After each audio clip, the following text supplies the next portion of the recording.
PeridoxRTU is a powerful one-step sporicidal disinfectant and cleaner, killing spores on hard, non-porous surfaces in 3 minutes, helping to ensure compliance with USP Chapters 797 and 800. Before implementation of Peridox, there are a few key concepts that technicians need to understand. First, the use of single-use or disposable wipes and mops. Second, you need to control how much Peridox you apply.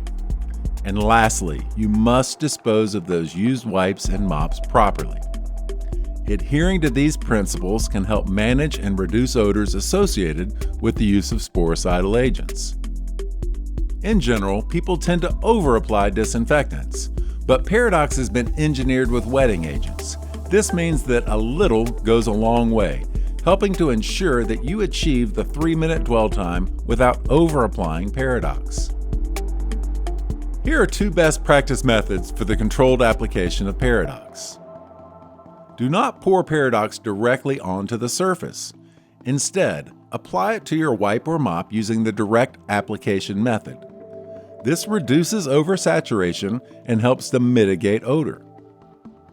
Another option is to place the wipes in a resealable bag and then add Peridox. Ensure enough Peridox is used to sufficiently saturate the wipes. Remove the wipes prior to each use and reseal the bag. The most effective way to mitigate odor is the containment of used wipes and mops in a resealable bag before they are thrown away. Never place used wipes in open waste receptacles. The odors will just waft out of the open trash can. Simply seal the used wipe in a resealable bag and then dispose of it properly. Please note that used Peridox wipes and mops that are utilized in hazardous drug settings should be disposed of as HD trace waste in accordance with your facility's policies and procedures. Following these best practices can help reduce odors while supporting compliance with USP Chapters 797 and 800 in compounding pharmacies.